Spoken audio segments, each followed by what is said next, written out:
queria inicialmente agradecer a Unicamp, na pessoa da professora Chan- Chantal, não sei se pronunciei o nome correto, da Faculdade de Educação.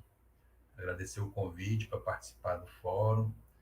Gostaria de, inicialmente, também dividir essa alegria com os colegas que estão nessa mesa, que ainda não entraram, mas eu já andei bisbilhotando quem são. E eu queria, professor, e aí eu vi, Luiz, você é o moderador, né? Você é estudante aí em São Paulo. E eu queria, na minha fala, inicialmente, contar um pouco da minha trajetória estudantil. E antes, como talvez eu seja o mais velho dessa turma toda que está aqui nesse fórum, não sei se tem alguma pessoa mais velha do que eu, mas eu vou começar com, com a minha trajetória lá na minha comunidade, que aqui a gente chama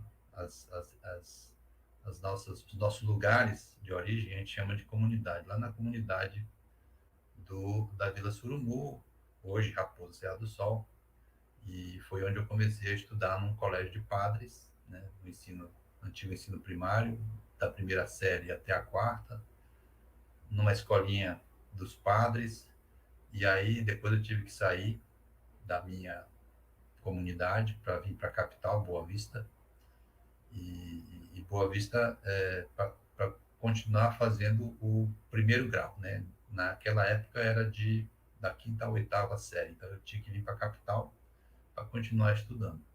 Mas eu queria, antes de seguir com essa pequena história, contextualizar que a minha trajetória estudantil como estudante indígena, e aí quem estudou um pouco, quem sabe um pouquinho da história recente do nosso país, vai entender o que eu vou falar. Eu sou de um lugar que Boa Vista era um território federal, né? Desde até a Constituição de 88. Então eu nasci em 64, exatamente no início da ditadura militar. E Roraima era um território gerido desde a ditadura militar por administradores vindo de Brasília. Ainda é a capital menos populosa do país em termos de estado, como estado brasileiro, as unidades da federação. E aí, assim, eu contextualizo isso por quê? Porque eu comecei a estudar lá na comunidade, no colégio de padres, e tive que ir para a capital, porque naquela época, até no início da década de 70, por aí, e final da década de 80, praticamente você não tinha aqui em Roraima, no interior ou nas comunidades, como em algumas situações ainda não existe, a gente não tinha escola de segundo grau, para vocês terem ideia. E eu estou contextualizando isso porque a nossa Constituição é de 88, né? Eu terminei o segundo grau aqui na capital, em Boa Vista, em 84, em pleno período de redemocratização no nosso país. Então, em 84, eu terminei o segundo grau aqui na capital, e em 86, por questões políticas envolvendo minha família, lá na comunidade, e eu trabalhava num cargo comissionado na prefeitura de Boa Vista aqui já, depois que concluí o segundo grau, e aí por questões políticas eu fui obrigado entre aspas, né? Eu perdi o emprego e aí eu voltei a estudar e tive a oportunidade de morar na casa de um tio meu em Fortaleza. Foi quando eu me desloquei de Roraima para Fortaleza, sem nunca ter saído de Roraima, fui para Fortaleza para tentar fazer um cursinho pré-vestibular e aí comecei a minha carreira no ensino de graduação. Mas naquela época, isso foi em 86, nós não tínhamos ainda nem os novos estados, nem a Constituição que está hoje, né? Então, eu estou fazendo essa contextualização para vocês entenderem. Eu concluí minha graduação lá em Fortaleza, no Ceará, e logo depois da Constituição de 88, que foi em 1992. Né? Então, em 92, 90, 92, praticamente não se falava, aqui, pelo menos a nível local, em ensino superior indígena, em oportunidade para indígena, nada disso. Então, a minha trajetória ela foi mais muito pessoal, e assim, eu levei, foi muito de determinação pessoal e envolvendo apoio familiar, do que uma política que vinha do governo, qualquer outra razão. E aí, eu terminando a graduação no Ceará, eu voltei para Roraima.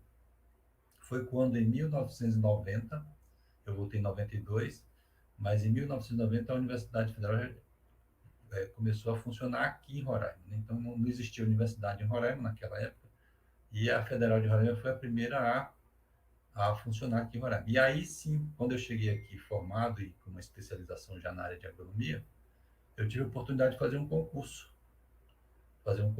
para professor do curso de agronomia. Fiz e passei, né? E aí, entrando na universidade, eu percorri todo, fiz todo o percurso após entrar como professor efetivo. Depois de alguns anos, eu saí para fazer mestrado na área de agronomia, uma área específica de agronomia, e depois eu saí para fazer doutorado. Mas, pelo que eu percebi, a ideia do evento é a gente é, contar um pouco a história estudantil na universidade. Eu digo para vocês com muita tranquilidade que, se eu tivesse nascido numa outra época, agora, por exemplo, com certeza eu teria tido outras oportunidades que meus colegas, eu diria assim, da minha geração, eles não tiveram, e eu fui buscando esses espaços por muita determinação pessoal. Que hoje, graças eu sempre digo o seguinte, graças à Constituição de 88, as minorias começaram a ter alguma oportunidade nesse processo. Eu tenho também observado nessa questão do movimento indígena, e aí eu tenho um comentário a fazer, que essa questão do acesso não, na verdade, dessas gerações que estão na universidade, que já estiveram na universidade e que já saíram, eu tenho muito orgulho de fazer parte desse processo de, de, de universidade, porque a gente serve como exemplo para os mais jovens, né? Para gerações de indígenas. Eu vejo hoje aqui em Roraima, por exemplo, eu fico muito feliz, porque eu sou de um estado, o estado mais indígena da federação é Roraima, com 11 etnias, enfim, 15% da população local é indígena, e eu trabalho numa instituição que tem uma história de apoio, de busca de, de, de acesso às minorias, né? E aí os indígenas são os primeiros. Tem tido recentemente um movimento recente sobre a questão migratória, que a gente está sendo impactado já há uns 3 ou 4 anos. E eu fico muito feliz porque a instituição ela tem esse papel, a instituição que eu trabalho hoje, ela tem esse papel de acolhimento das minorias e da oportunidade, principalmente com relação à questão do ensino superior. E eu queria também contar para vocês que, na minha graduação, né, eu escolhi agronomia por afinidade pessoal mesmo e familiar, envolvendo minha mãe, que gostava muito de agronomia, dessa parte de hortaliças e fruteiras, etc. E foi por influência familiar. Então, eu fiz uma escolha por agronomia, com o objetivo, sempre foi o meu objetivo quando eu saí daqui em 86, para estudar fora, o objetivo era sempre voltar para a minha terra e dar a minha contribuição na área de agronomia.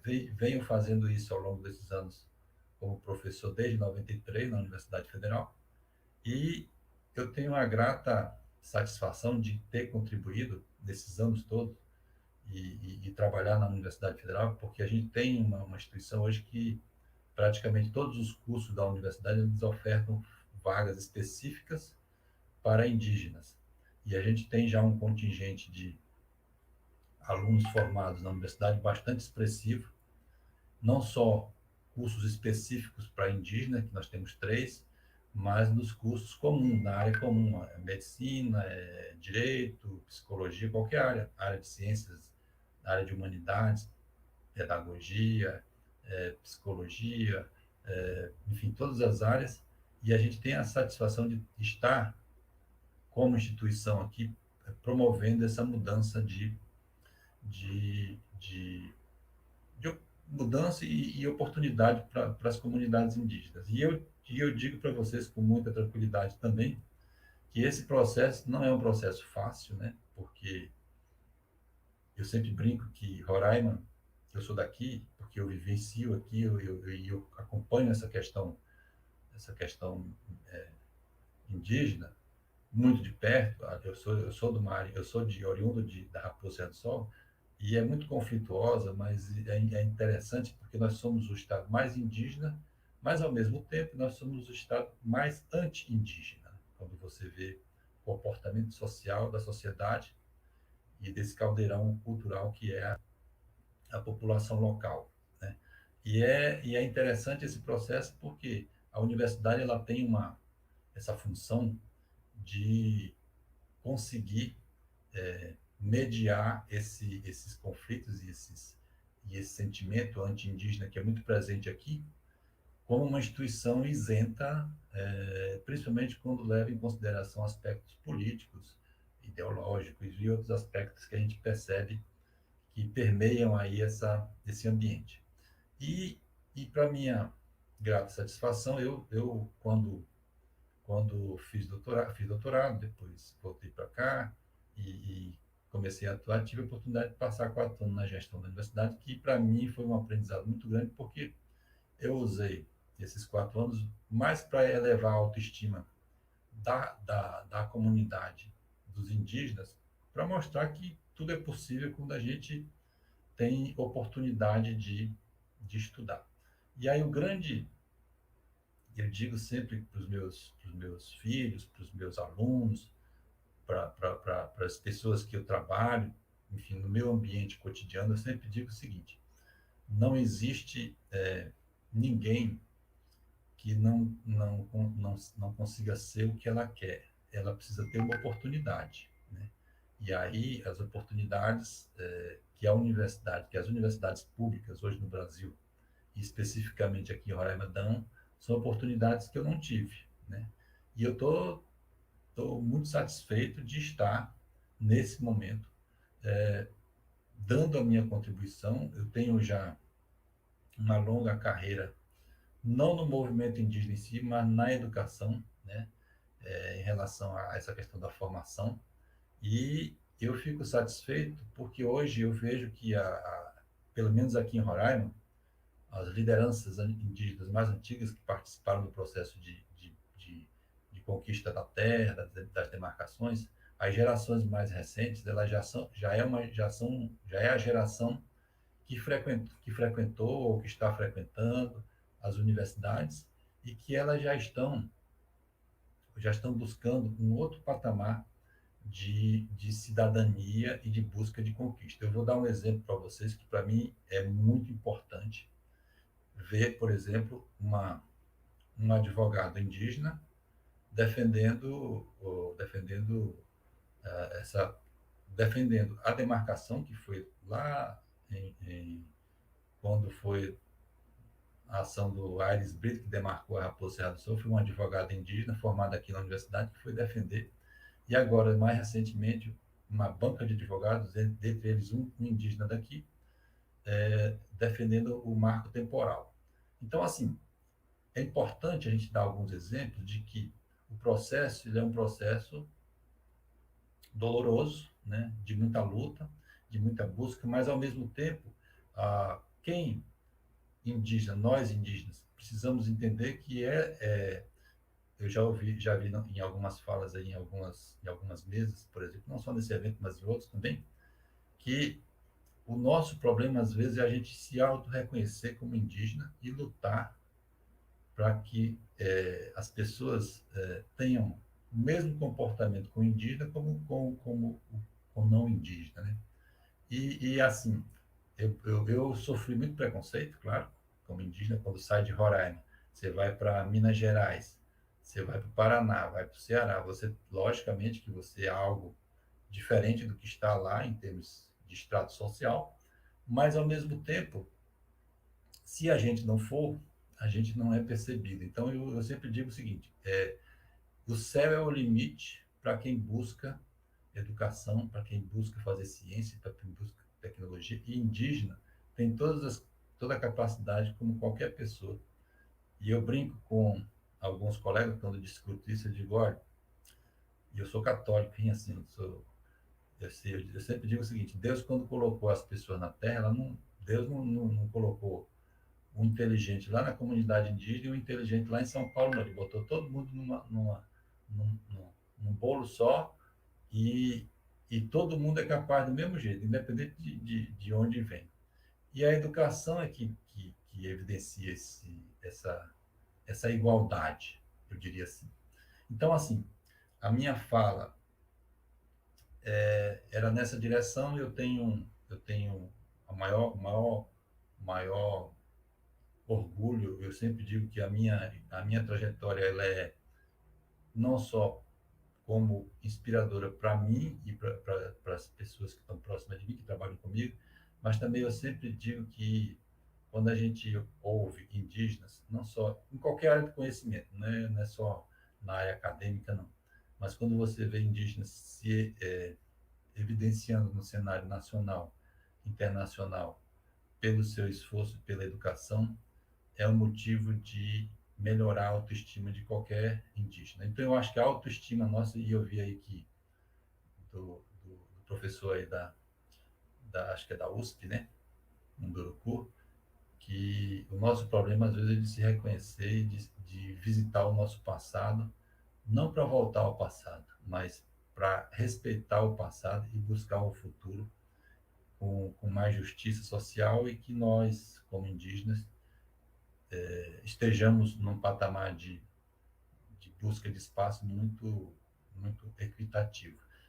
E esquecendo de falar também outro aspecto que eu queria abordar nessa minha fala, é com relação às universidades em si, né? Eu acho que a universidade pública, em relação a essa questão do acesso aos indígenas à educação, elas têm um papel fundamental, porque nós temos muitos exemplos no Brasil de sucesso. Roraima é uma delas, a Unicamp também, enfim, tem várias universidades que têm esse acesso para indígenas, mas eu acho que o Brasil precisava usar mais, né? Usar mais na medida em que uma questão que eu vejo é que, eu até comentei com a professora na conversa prévia que eu tive com ela, eu acho que o Brasil precisa avançar para criar uma universidade indígena, assim como existe as universidades afro.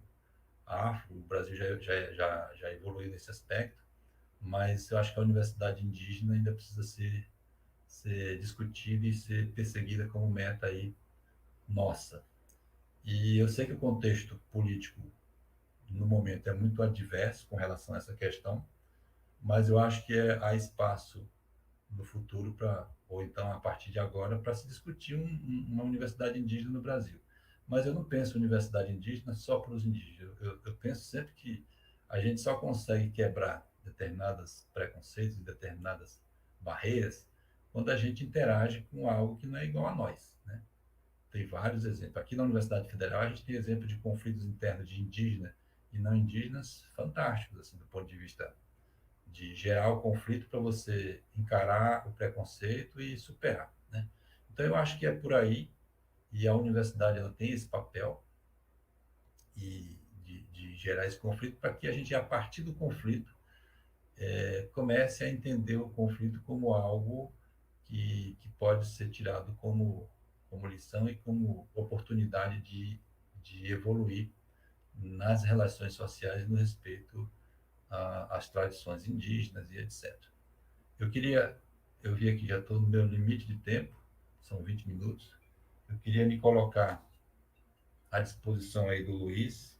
Eu não sei se os outros colegas de mesa já estão aqui, mas eu queria me colocar à disposição. Se a nossa mesa tiver debate, eu estou aqui à disposição. Tá? Obrigado.